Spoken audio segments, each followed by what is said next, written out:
Assalamualaikum warahmatullahi wabarakatuh. Halo semuanya, kami dari kelompok 10 akan menjelaskan materi mengenai jaringan embrional. Sebelum masuk materi, terlebih dahulu perkenalkan anggota kelompok kami. Yang pertama ada saya sendiri yaitu Jenika Putri Fardila dengan NIM digit terakhir 026. Untuk yang kedua ada Gardila Rizka Andrea dengan NIM digit terakhir 035 dan Fitria Jauharatul Mustafidah dengan NIM digit terakhir 039. Pengertian jaringan embrional. Yang pertama, jaringan embrional adalah jaringan muda pada tumbuhan yang sel-selnya masih aktif untuk membelah. Yang kedua, bersifat totipen yaitu mampu membentuk berbagai jenis jaringan baru. Kemudian, yang ketiga, berperan penting dalam pertumbuhan dan perkembangan tumbuhan. Dan keempat, pada bagian tumbuhan yang masih aktif tumbuh seperti ujung akar, ujung batang, kuncup, dan kambium. Ciri-ciri jaringan embrional. Apa aja sih ciri-ciri jaringan embrional itu? Yang pertama, sel berdinding tipis atau belum mengalami penebalan. Yang kedua, bentuk sel isodiametris atau bulat atau bersegi banyak. Kemudian yang ketiga, ukurannya kecil dengan intinya yang besar. Kemudian yang keempat, sitoplasmanya padat dan vakulanya yang kecil. Kemudian yang kelima, tidak ada ruang antar sel atau selnya itu rapat. Yang keenam, aktif membelah secara mitosis. Sifat jaringan meristem. Yang pertama, jaringan meristem dapat meregang.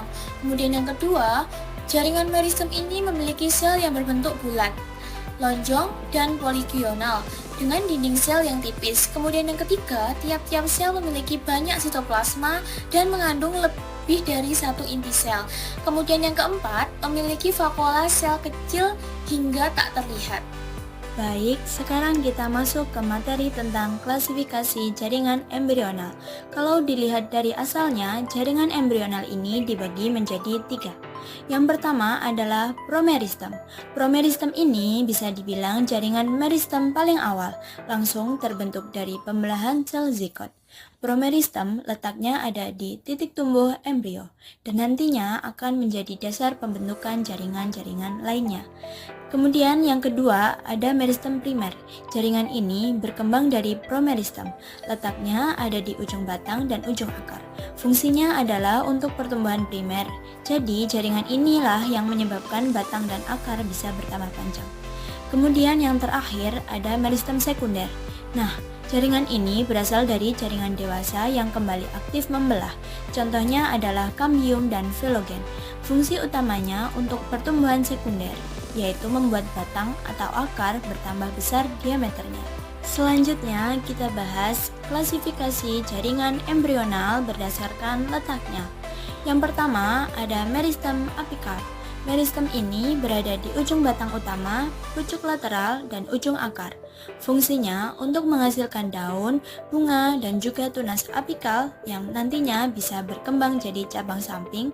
Pada ujung batang, biasanya melebar dulu sebelum membentuk daun, lalu menyempit lagi setelah terbentuk primordium daun. Proses ini terus berulang setiap kali daun terbentuk. Kemudian yang kedua ada meristem interkalar. Letaknya di antara jaringan dewasa yang sudah terdiferensiasi, misalnya di subapikal batang. Walaupun termasuk jaringan primer, tapi tetap merismatik karena posisinya terpisah dari ujung batang. Fungsi utamanya untuk memanjangkan ruas batang ke arah pangkal atau basi petal dan juga membantu dalam pembentukan bunga. Kemudian yang ketiga yaitu meristem lateral. Meristem lateral ini letaknya memanjang sejajar dengan permukaan batang atau akar. Contohnya adalah kambium vaskuler dan kambium gabus atau filogen. Jaringan ini berperan dalam pertumbuhan sekunder, artinya menambah ketebalan batang dan akar. Jadi kalau batang atau akar makin besar diameternya, itu karena kerja meristem lateral. Selain membuat batang dan akar menebal, jaringan ini juga membuat bagian tumbuhan melebar menjauhi ujung atau apex. Biasanya meristem lateral ditemukan pada tumbuhan dikotil dan gymnospermae, karena memang mereka memiliki pertumbuhan sekunder. Sekarang kita masuk ke fungsi jaringan embrional. Yang pertama yaitu menyediakan sel baru untuk pertumbuhan dan regenerasi. Jaringan embrional berfungsi menghasilkan sel-sel baru. Sel inilah yang nantinya akan digunakan tumbuhan untuk tumbuh lebih panjang, lebih besar, atau mengganti sel yang rusak. Kemudian fungsi yang kedua adalah membentuk jaringan dewasa. Dari jaringan embrional akan terbentuk berbagai jaringan khusus seperti epidermis, parenkim, jaringan pengangkut, hingga jaringan penyokong. Jadi, bisa dibilang semua jaringan tumbuhan bermula dari jaringan embrional. Kemudian yang ketiga, mengatur pertumbuhan primer dan sekunder. Pertumbuhan primer itu menambah panjang batang atau akar, sementara pertumbuhan sekunder menambah diameter batang. Semua ini dikendalikan oleh aktivitas meristem, yaitu bagian dari jaringan embrional. Dan yang terakhir, fungsi yang keempat yaitu memperbaiki bagian tumbuhan yang rusak. Jika ada bagian tumbuhan yang rusak, jaringan embrional bisa membentuk sel baru untuk menutup dan memperbaiki sel yang rusak tersebut, sehingga tumbuhan bisa tetap bertahan hidup. Selanjutnya, kita akan melihat contoh penerapan jaringan meristem dalam kehidupan sehari-hari. Contoh pertama, rumput dapat cepat tumbuh kembali setelah dipotong. Hal ini karena adanya aktivitas meristem interkalar yang berada di pangkal ruas batang rumput. Contoh kedua yaitu pohon jati, mangga, atau mahoni yang dapat membesar diameternya. Pertambahan besar batang ini terjadi karena aktivitas kambium atau meristem lateral yang bekerja menambah jaringan ke arah dalam dan luar. Contoh ketiga yaitu akar tanaman kacang tanah bisa bertambah panjang. Pertambahan panjang ini disebabkan oleh aktivitas meristem apikal yang berada di ujung akar. Pada slide ini, kita akan membahas tentang teori titik tumbuh. Ada dua teori yang menjelaskan hal ini. Yang pertama, yaitu teori histogen, yang dikemukakan oleh Einstein pada tahun 1868. Menurut teori ini, titik tumbuh akar dan batang terdiri atas tiga jaringan utama. Yang pertama adalah dermatogen, yang akan berkembang menjadi epidermis. Yang kedua yaitu periplum yang akan membentuk korteks dan endodermis. Dan yang ketiga yaitu pleron yang nantinya akan membentuk stele atau silinder pusat. Yang kedua yaitu teori tunica corpus yang dikemukakan oleh Smith pada tahun 1924.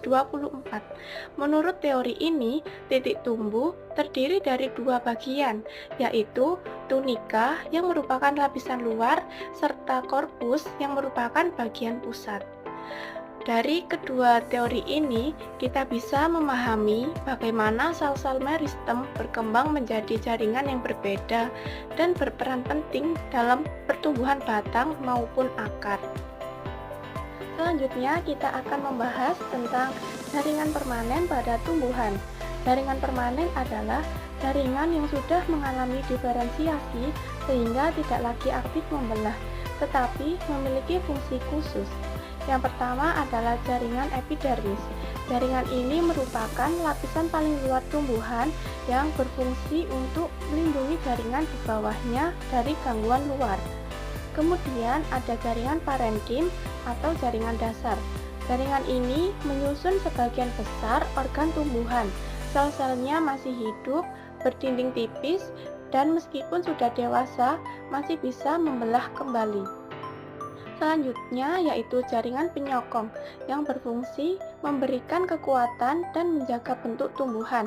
Jaringan penyokong terdiri dari kolenkim, yaitu jaringan penyokong muda yang selnya masih hidup, berdinding selulosa menebal, serta sering mengandung kloroplas. Dan sklerenkim, yaitu jaringan penyokong dewasa yang selnya sudah mati, berdinding tebal karena mengandung lignin, dan biasanya membentuk serabut atau sel batu. Selanjutnya ada jaringan vaskuler atau pembuluh angkut. Jaringan ini berperan penting dalam transportasi, di mana xilem mengangkut air dan mineral dari akar ke daun, sedangkan floem mengangkut hasil fotosintesis dari daun ke seluruh tubuh tumbuhan. Yang terakhir, ada jaringan gabus yang dibentuk oleh kambium gabus atau velogen. di mana jaringan ini terdiri dari veloderm ke arah dalam yang selnya hidup dan velum ke arah luar yang selnya mati. Fungsi utama jaringan gabus adalah untuk melindungi jaringan bagian dalam dari kerusakan. Jadi, secara keseluruhan, jaringan permanen ini memiliki fungsi khusus, mulai dari melindungi, menyokong, menyusun organ, mengangkut zat, hingga menjaga tubuh tumbuhan agar tetap utuh. Yang terakhir adalah kesimpulan. Jaringan embrional adalah jaringan penting dalam tumbuhan karena menjadi sumber pertumbuhan. Ada yang menyebabkan pertumbuhan panjang atau primer dan ada yang menyebabkan pertumbuhan diameter atau sekunder. Tanpa jaringan ini, tumbuhan tidak bisa tumbuh, berkembang, dan memperbaiki diri. Sekian dari kelompok kami, ada kurang lebihnya mohon maaf. Wassalamualaikum warahmatullahi wabarakatuh.